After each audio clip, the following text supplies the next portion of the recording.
Oh my God, we are all freezing. Yeah, I'm not. Our general, well, you're hot-blooded. Are you cold? Yeah, this is our general manager. Did you not pay the electric bill? I had to pay you. Oh. You or the heating bill? Yes. We choose the heating bill.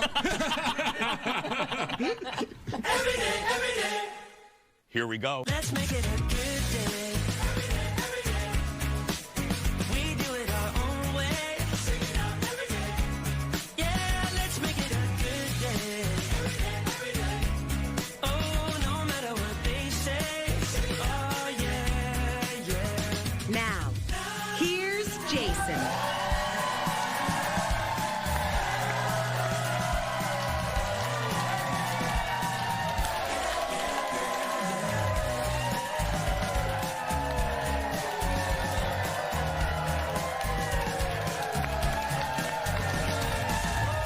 Hello, everybody. Welcome to the show.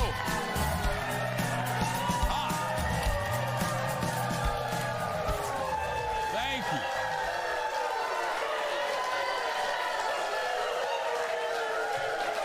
Thank you, everybody.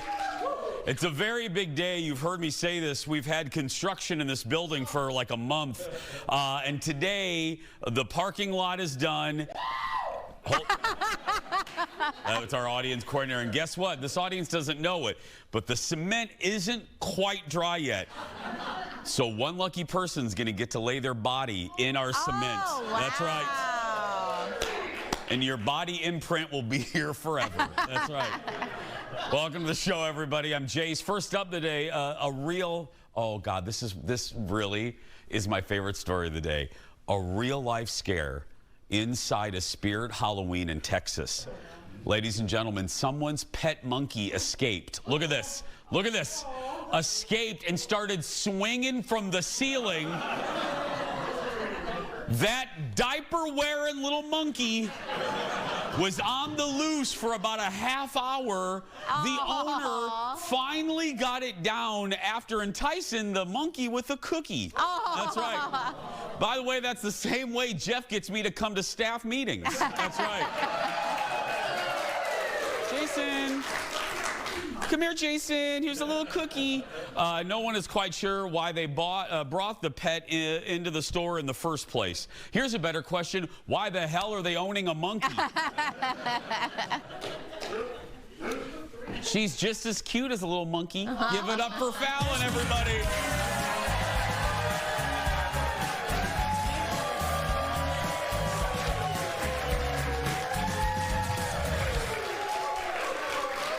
I should say not cute. Va-va-va-voom, Falen.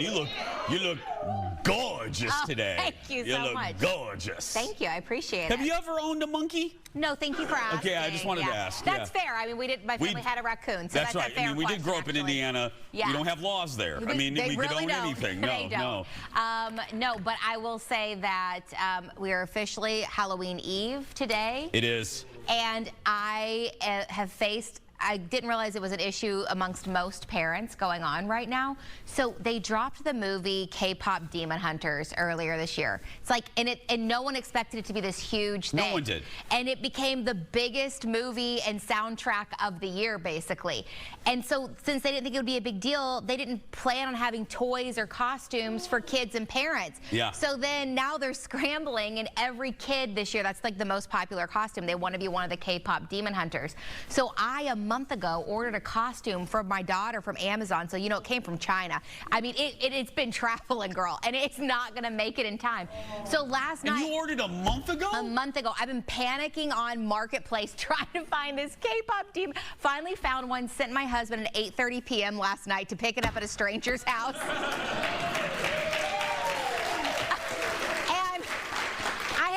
already prepared. All. Jake, get in the car and go to the stranger's house. I did. Yeah. He came up. He's like, all right. And then, well, he likes to do that because he likes to look up and see how much people spent on their houses. So he Googled. He's like, they spent 1.2 million on their house. I was like, dang. Yeah. So he's a stalker. Yeah.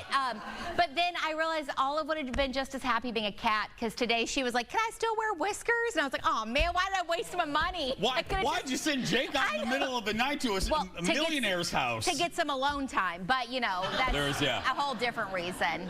See, you and I don't want to put words in your mouth. Are you feeling anxious about tomorrow, our costume? No. We'll be good. You think so? Yeah. I have the easier costume this year, I feel like. You do? I think so. I actually think you have a harder road to... I have a harder cleanup. You know what I mean? I have a harder cleanup, I feel like. But you do. But I don't think I have a harder get ready. All I know, audience, all I know is I have to go to Sephora today. And I have to walk in there and ask the following. Where's the body makeup?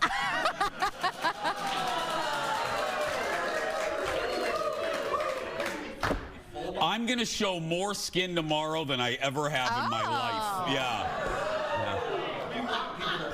Oh, wait, we want people to watch. That's right. I don't know. I'm nervous. Do you have a wig and everything? I have a wig. Okay. But Colin, my husband, a bounty of compliments, looked at me and he goes, you may want to try that on because your head's big. Yeah, so Well, you have admitted that you and I both... do have a large... We both shop at big and tall head stores. So we do, I do have a physically large melon. Yeah. But the wig is really good and I didn't want to mess it up, so I haven't tried it on yet. So I'm going to try it on tonight. Yeah. What? Tonight? Try it on today at least. Well, if it doesn't fit, I'll just send Jake out in the middle of the night to give you your wig. Okay, perfect. And he will, and he Jake, would. be on standby. He would. Let's get started, everybody. It's time for the hot dish. Roll it, Leo. Here we go. Let's get to some hot topics. Well, this popped up just a couple hours ago. The end is here for Stranger Things. In the last few hours, Netflix dropped the first trailer for, this is it, everybody, the 5th and final season of the mega hit show. Look at this.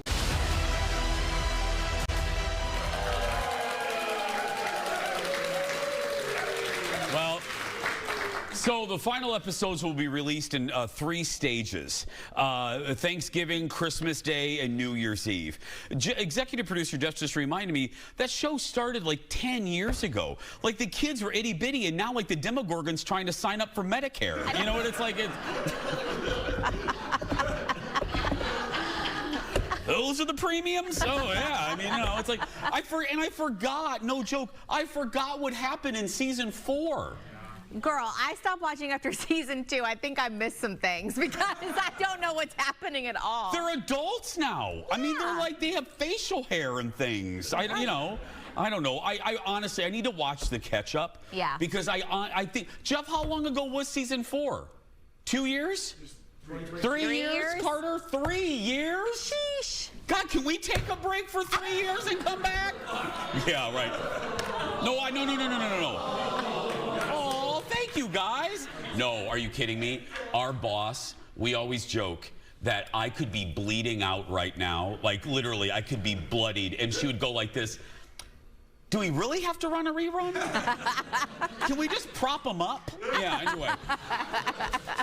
Next up, he's lived in America for 5 years now, but do you think Prince Harry can do an American accent? Well, you're about to find out because he sat down with comedian Hassan Minaj, and you have to see this. Look at this. Can you do an American accent? Which part of America? Anywhere. I'll give you a sentence. Here, I'll give you a sentence. Are you going to ask me? Okay, you got a sentence there. Yeah. Okay, well, it depends on what it says. All right, here we go. Try. This is the most American sentence I could think of. I ordered breadsticks with ranch dressing at Applebee's. I ordered, say it again? The ranch. You got to hit ranch. And then on Applebee's, really emphasize the A, Applebee's. A, Applebee's. I love Applebee's. I love Applebee's. Now I'm just sitting here sweating. I ordered breadsticks with ranch dressing. I ordered breadsticks with ranch dressing at Applebee's. That was decent. Pretty good. Pretty good. Yeah, think it's pretty good. Pretty good. Yeah. But we don't dip our breadsticks in ranch dressing. I mean, Well, speak for yourself. I'm sure some people do. I know. I'm not going to judge. I mean, a breadstick is a breadstick. But I'm just saying, Harry says the most American thing that he does is surf. He surfs. I don't feel like that's super American necessarily. No. That's California? Yeah, I don't know. Okay. I mean, that's fine. Yeah. You think he could do a better? I mean, I can do a better British accent than he. You know what I mean? Yeah.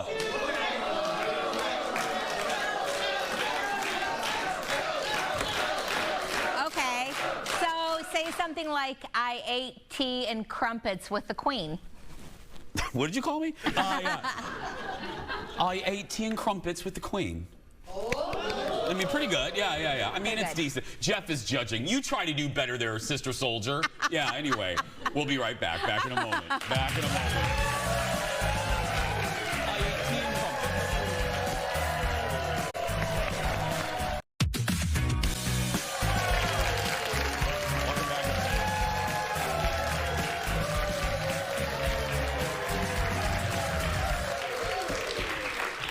Welcome back to the surprise dog costume contest. That's right.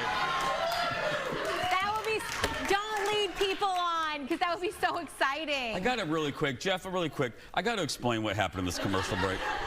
There's a family of like 50 people here, and Erin Schwab, our audience coordinator in the commercial break, she goes, can you come here for a second? I go over there, and she goes, I got a story to tell you. She goes, there's a family of 50 here, and they had to convince a family member to come here, and they lied to her by telling her that she was going to a surprise dog costume contest. So this poor woman is here against her will, thinking, there she is, yeah.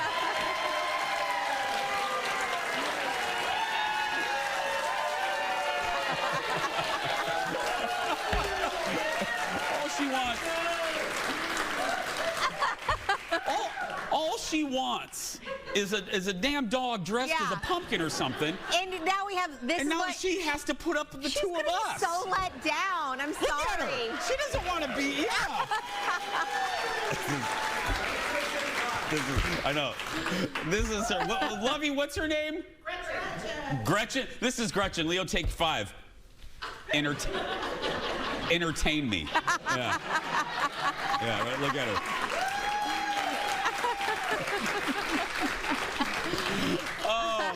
Stephen Colbert calls her one of his favorite guests. Sarah Paulson stopped by the Late Show last night and talked about becoming a runway model. Watch this.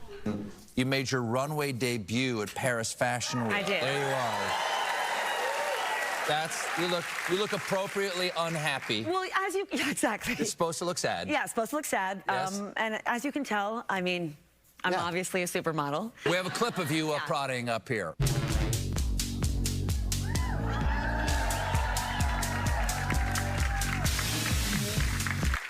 That was the scariest thing I've ever done. I can imagine. No, it was the scary. I presented at the Oscars. Yeah, but this was the most nerve-wracking thing I've ever done. How do you prep? You rehearse with all the models whose legs are as long as my entire body. I have like the leg of a Scotty dog. It's like it's like very low to the ground, and they're You're hard to push over. Yeah, it's like you cannot. Exactly. Yeah. And the models, they take one step, and I'm like running behind them, trying to catch up with them. And at the end, you all come out together. Yep. And I couldn't keep up with the person in front of me, and the person behind me was like, "I'm gonna step on your head if you don't hurry up."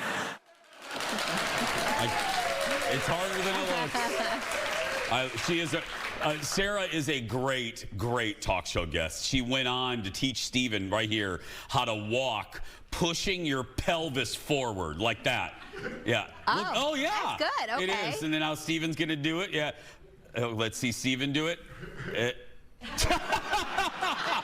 Not bad.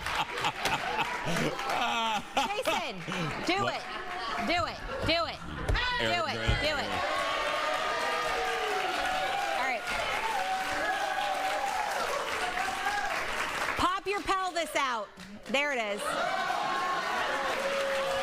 No. That was. Wait a minute. That was Ed Grimley. I'm sorry. Yeah, I apologize for that. I'm very sorry. Yeah. Oh God. Can you imagine Gretchen right now? Leo, take camera 5. This is Gretchen right now. Sorry, Gretchen. I'm sorry. I'm sorry. What? What in the Emily Rose was that? I You don't look know. like you were being exercised. I don't know. I'm scared to death of Gretchen. I just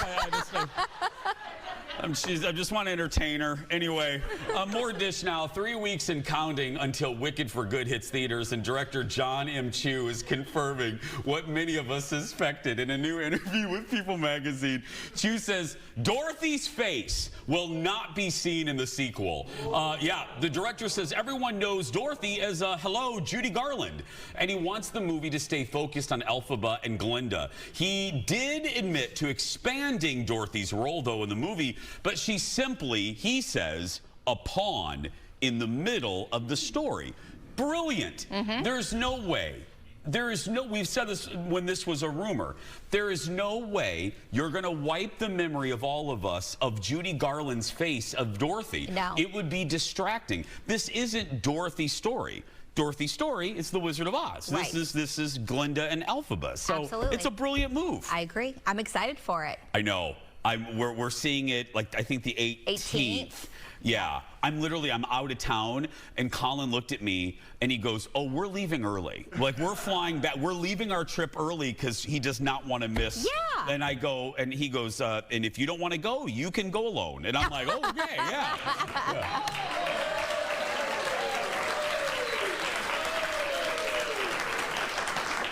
Marriage is wonderful. Next, her first stand-up special became a sensation on Netflix 2 years ago. Now my buddy Leanne Morgan is back. We're getting our first look at her next stand-up special called Unspeakable Things. I don't know if y'all got little girls, but mine would ask me deep, deep questions all the time. For example, questions about the solar system. And finally one day I said, baby, I didn't pay attention in school.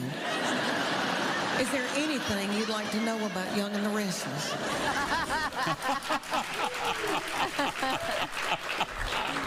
Leanne in the special talks parenting, marriage, and her newfound stardom. It starts streaming on Tuesday. You know, you guys have heard me say this. I always think of Oprah.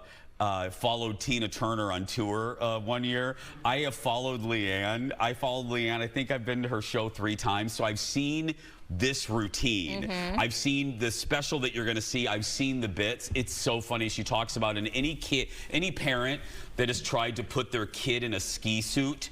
She talks about how unbelievably horrible that is. Yep. And she talks about her daughter being in cheer camp and wearing skimpy little outfits. You're gonna love it. If it's anything like the routines I've seen, it's gonna be great. It's gonna be great. Living in Minnesota and bundling your kid in the ski gear, brutal. And also I learned, because I never had a kid before, you can't like put them in their car seat in like their winter jacket and stuff, so you have to load them all into it. No, you load them all into their winter stuff, then you have to get them in the car, take them out of their winter stuff, put them in their car seat, then re-put them in to leave the car. You do? It's exhausting, yes. You have that many wardrobe changes? Yes. She's a little diva. It's like, yeah, it's like Mariah Carey in my car. Oh, it's my crazy. goodness. Yeah, it is. It's a lot. Oh. And my daughter actually skis. Jake does that, though. So that's his whole shit. Do you ski? No. Okay, yeah. No. I didn't think so. I thought we would be in the chalet. Yeah. Shin splints and all. Not made for me. Yeah, no. Speaking of funny women, next, many of us were shocked when both Heidi Gardner and Ego Wodum left Saturday Night Live over the summer. Like, one was announced and then the other was like, I'm leaving too, because they were both standouts. And if you didn't know this, they were best friends off camera. And Ego welcomed Heidi on her podcast this week. And you guys should watch this whole thing. It was really sweet. It was really great. A great example of a wonderful female friendship. And they reminisced about their SNL days without directly addressing why they left. Heidi says her favorite moment on last season was seeing Ego perform as Miss Eggy during the episode that Jack Black hosted.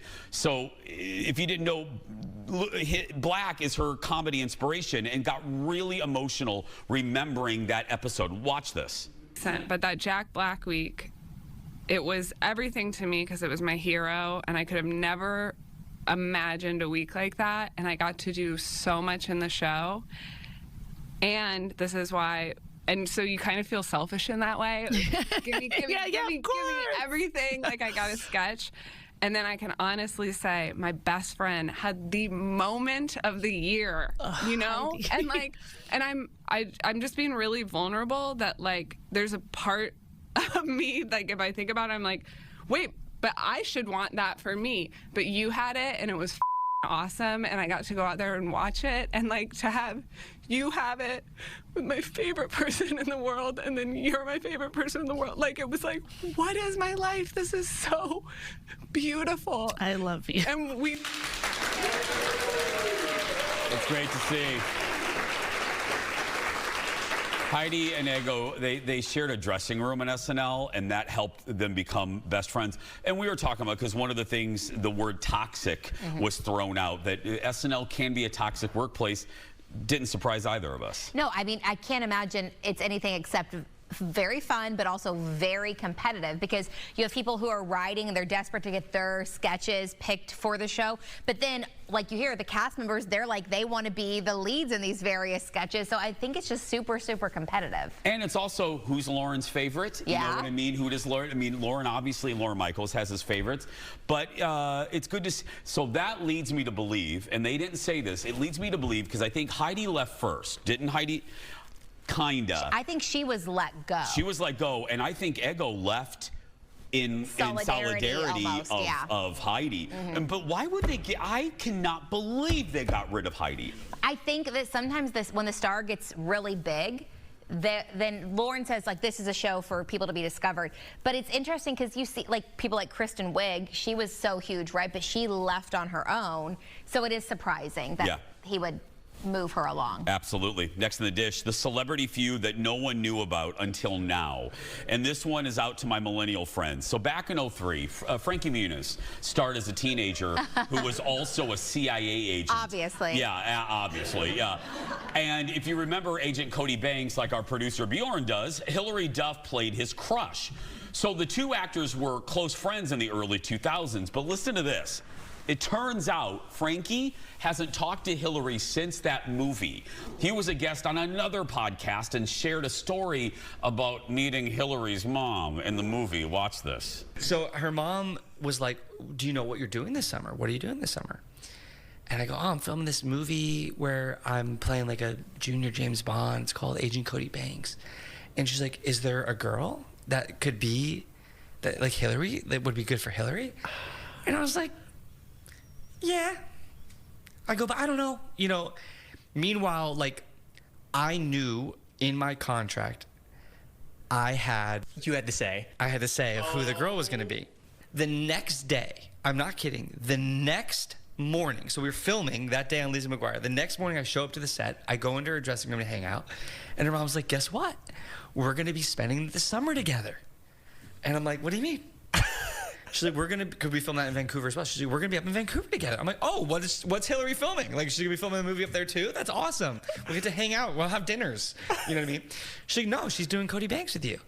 And I looked at her and I went, no, she's not. She's like, no, yeah, she is. And she's like, they signed the contract last night.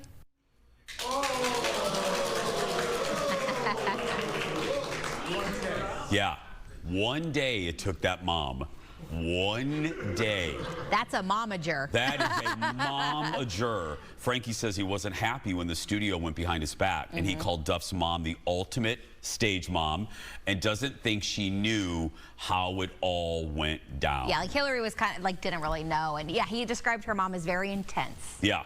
I think a lot of the child actor parents are pretty intense. I told Falen in our meeting, I said, you know, if this one, now see, that story was for the millennials. Here's one for my Gen X crew. You guys remember Silver Spoons with Ricky Schroeder? Jason Bateman, on his podcast Smartless, told the story. Do you guys remember? Bateman was on Silver Spoons in like year one. Ricky Schroeder's mom got him fired because he was like eclipsing. He was as popular as Ricky, and Ricky's mom, boom, got him fired right off that show. Yeah. My mom's great, by the way. Yeah. We'll be right back. Back in a moment, everybody.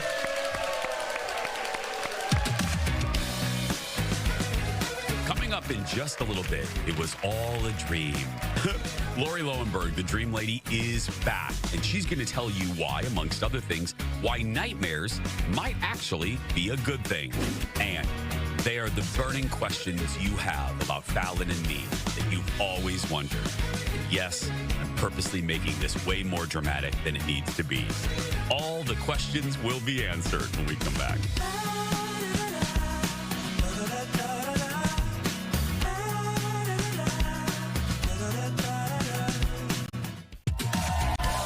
Don't forget, tomorrow, our big Halloween episode. Wish us luck on that one. Welcome back. No one enjoys waking up in the middle of the night after having a bad old nightmare. Even though they can be disruptive and they can cause you stress, there can be a good side to those bad dreams. Here to explain, audience, give it up for one of our favorites, the Dream Lady, Lauri Lowenberg, everybody. Welcome back, Lauri. Hello, thank you for having me back. Oh, no, we love you. I got to credit my fave, Falen. Falen brought you to us, and you're just the best. Let's start. I love this topic of nightmares. Let's start with a broad question. Is there something specific? Is there a recipe of things that causes nightmares compared to just a good old-fashioned dream? Yes, actually, your nightmares are caused by your most difficult real-life issues. The things that trouble you, that you're having a hard time seeing yourself get through. That's why nightmares are so upsetting, because they are connected to that which upsets you in real life. So there is a direct thing between what's happening in your life and that you can actually cause nightmares. Am I hearing you right? Yes. Dreams are reactionary. They follow the day. So whatever is upsetting you during the day, whatever you feel powerless against during the day, sometimes it can even be something from way back when, but it's still affecting you today. It will show up in your dreams at night, because your wise subconscious mind is trying to help you work through it. So it's shining a spotlight on this issue that it wants you to correct. Like, for instance, if you thought you were going to a dog Halloween costume party, but yet you're taken to a talk show. I'm just joking. Anyway, yeah. Now, nightmares can actually be good for you, right? They are good for you because they are basically forcing you to confront, to face your difficult issues, sometimes your trauma, forcing you to work through it, to process it, to correct it, so that it is no longer lingering in your psyche and haunting you. Let's go through some common nightmare themes. And again, audience, this is broadly speaking. Let's go through what some of them might mean, could mean. Probably the most common, death or murder popping up in a nightmare. What does that typically mean, my friend? Yes, so these are so concerning because they feel real. And we go through the grief and the fear, and then we worry, am I seeing the future? Well, no, remember, always dreams are symbolic. They are metaphors. So if you dream of death of yourself or a loved one, it's about something changing or ending within you or within your relationship with that person. So it's the way your dreaming mind is showing you, kind of helping you grasp the finality of this change so you can let go. Now, murder is also about an ending or a change that's happening in your life or within you, but it's a forced change, just like murder is a forced death as opposed to a natural death. So if you dream of murder, if you're being murdered, what change is happening that you're resisting? Next, this is a typical one, falling. Yes, the falling dream is the #1 most common dream. There's even cave drawing depictions of what we believe are falling dreams. So you'll get the falling dream when something in your life is going in the wrong direction. You want to find yourself going up in a dream because that usually represents progress. Going down is the opposite. Things aren't working out. Plans are falling through. You can even get this dream when you're about to fall into a bout of depression. So it's a heads up, it's a warning to prepare and make sure you surround yourself with people that make you laugh, go see a funny movie. Yeah. It can be good for you. One more, and then we'll take a break and on more on the other side. Another popular one, being chased in a nightmare. Yes, if you're being chased in a dream, that means there's something going on in your real life that you are running from. It could be a responsibility, maybe you're procrastinating, maybe you have the behavior pattern of avoiding confrontation. So ask yourself, if you get this dream, what am I trying to distance myself from in real life, or what am I trying to get out of? What am I trying to avoid? When we come back, what's a sleep demon and how to deal with your kids' nightmares? More with Lauri when we return. Back in a moment, everybody.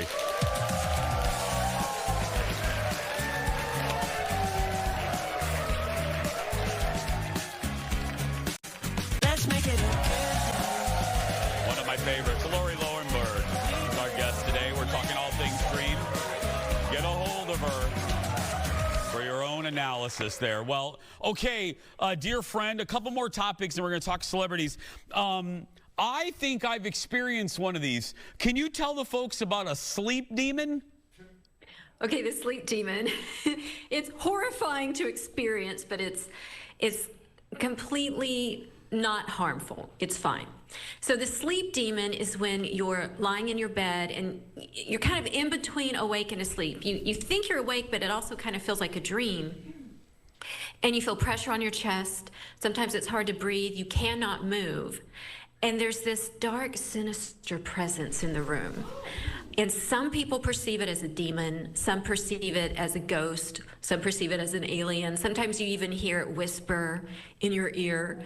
And so what that is, back in medieval times, they called it the old hag syndrome because they perceived it as a witch. So what it is, it happens when you are having a very fitful night of sleep. And then you get stuck in the in-between state, which is called hypnagogia. So you are asleep and awake at the same time. And your body is trying to wake up, but your brain hasn't activated your skeletal muscles yet. Because when we dream, we are paralyzed so that we don't get up and act out the dream. So you're stuck briefly in this in-between state, and it's kind of scary because the amygdala, the very center of the brain, the fear center of the brain, is highly active, but it's harmless. And just now that you know what it is when it happens, relax, you'll be out of it like that. Lauri, I had one of these. I lived in a townhouse.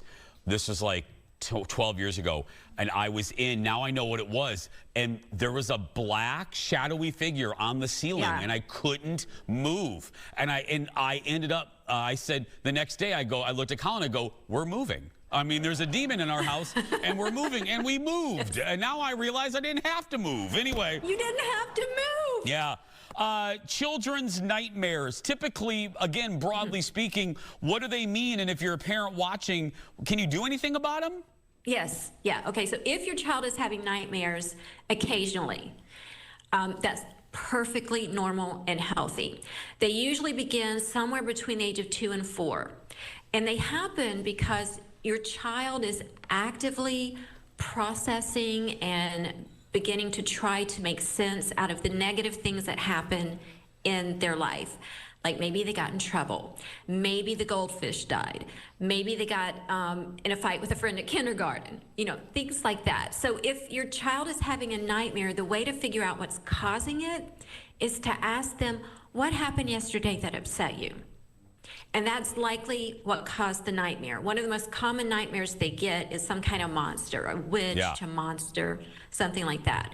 That's just the symbolic embodiment of whatever it is that's upsetting them. Okay, let's have a little fun. We've talked about normal folks. Now let's talk about some celebrities. Celebrities have been very open about what they have dreamt about before in interviews and stuff. So I'm going to read you a celebrity and a real dream that they had, and you try to diagnose this. Okay, here we go. First up, Madonna. She dreamt of being attacked by a knife-wielding dwarf. Yes. Okay, this is a recurring dream that she has had. Now, what this means, now I've not spoken with her about it, but in my professional assessment, this dream happens whenever she's dealing with criticism. That's what the knife is, the cutting remarks, the emotional wound she gets from the criticism. And the dwarf, or the little person, represents how it makes her feel belittled. And she's got a big old ego. Yeah. So when she gets criticism, she takes it to heart. And that's manifested by the presence of the little person. There's a phrase I never thought I would say in on my show. Okay, let's go to... that happens when you talk to me. Yeah, right? I love it. Let's go one more. We have time for one more. Taylor Swift. She has recurring dreams that she's being framed for murder. I love this dream that she has because it tells us a lot, and it is recurring. Now, as we talked about earlier, murder in a dream is about a forced ending in your life. I think these dreams are connected to her breakups, the murder of her relationship, and she feels guilty in the dream. She's being framed because in real life, she has some kind of dialogue with herself about how maybe I'm the reason why this relationship has been killed. Oh, ring, ring goes the bell. Look at that. I'm telling you. Nobody's better than she is. Give it up for Lauri, everybody. You're going to want to learn more. Head to our website, LauriLowenberg.com. Thank you, sweetie. We'll see you soon. When we come back, the burning questions you've always wondered about Falen and me when we return. Back after this, everybody.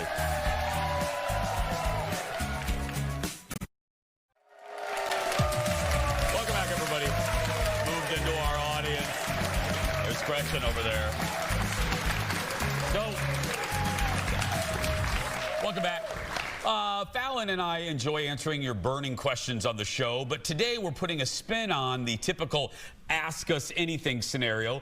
We're calling it rapid fire responses. That's right. Oh my God. With that very dramatic graphic. So right here we have a very dramatic bowl sitting in front of us. That's right.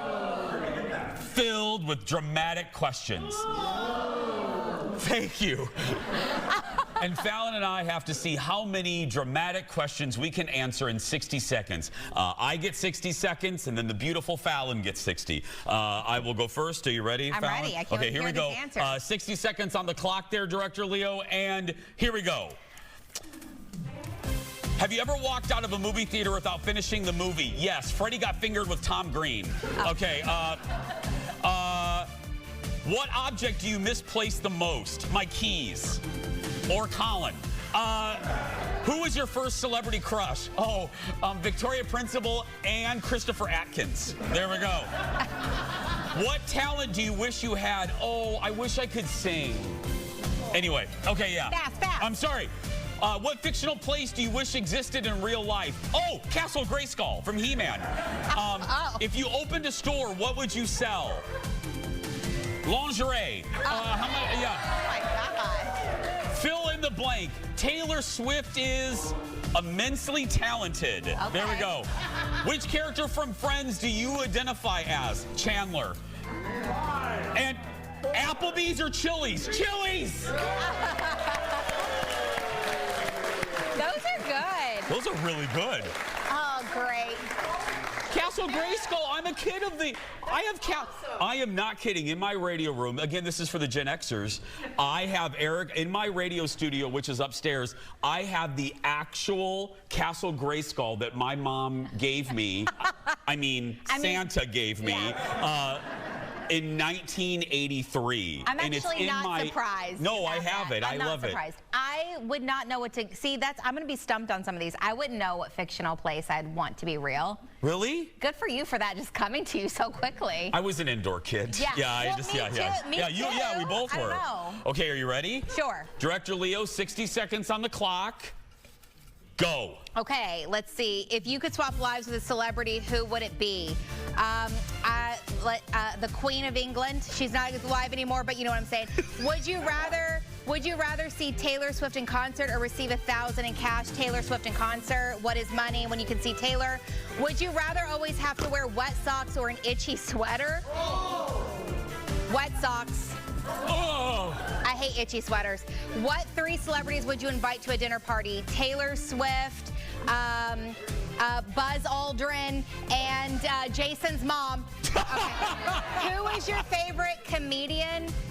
God, there's one that I thought of recently. recently. Who is it? I don't know. Someone funny. Jim Carrey. That's not it. I'm throwing that out there. What's the worst fashion trend you participated in? All of them. Probably the camisole that goes really low on my body with a belt around my waist. So terrible. Okay, what do you want to come back as in your next life? A spoiled house cat.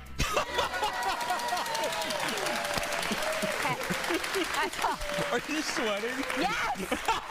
God. Are you sweating? Yes, it's like a satin. It doesn't breathe. Very sweaty. Do you? I have a comedian. I don't know who it is, though. Is it a woman or a man? Good question. I can't think of who it is. I love your answer because I know you mean it. The coming back in the second life. Yeah. A spoiled house cat? Yes. I want to be loved, though. Like, I don't want it to be any cat. I want one that, like, it's like, we take her on vacation. Like, things like that, you know? And, like, why do you take your cat on vacation? I don't know. Like, I want to be Taylor Swift's cat. You know what I mean? Yeah.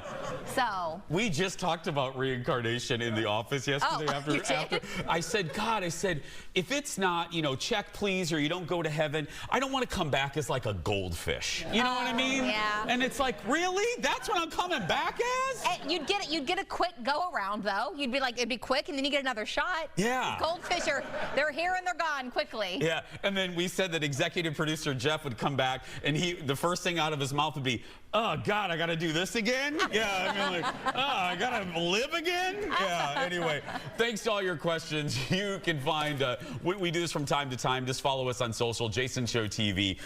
Where's one more? Let me just pull one more random out. How many pairs of shoes do you have? I don't know, like 20 or 30. What about you, Jason? Oh, we got to go.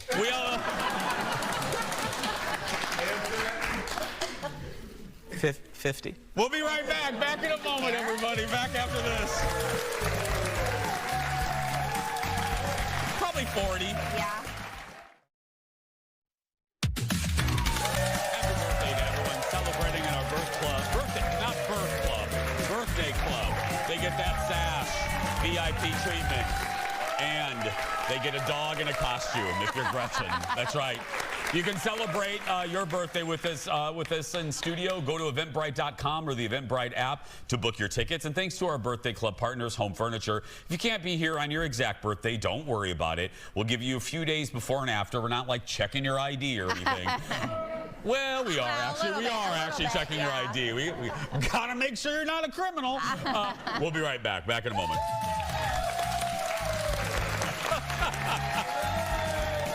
That's very soft.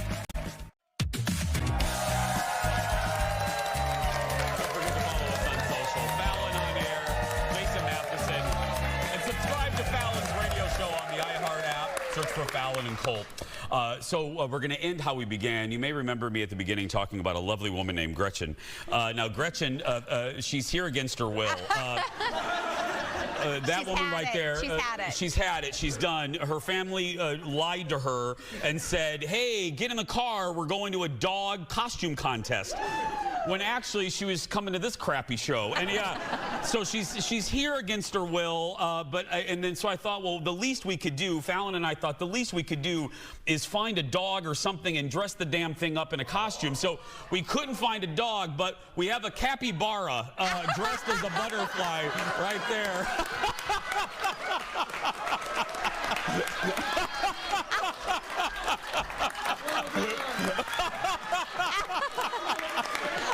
Oh my God, they kissed. Eric made me kiss her. Oh God.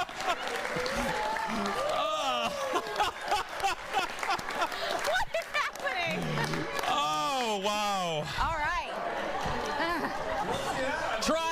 Try topping that birthday, family. That's right. The Kelly Clarkson show doesn't do crap like that.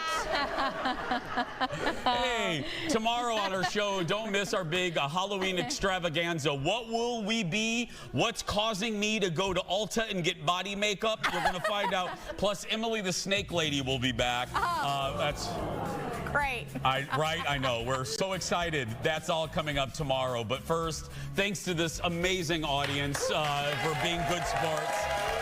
Thanks to you for watching. And if you are watching and you're a kid that's being bullied, go out there and be yourself. because nobody can tell you you're doing it wrong. Have a great day. Happy birthday, Gretchen. We'll see you tomorrow.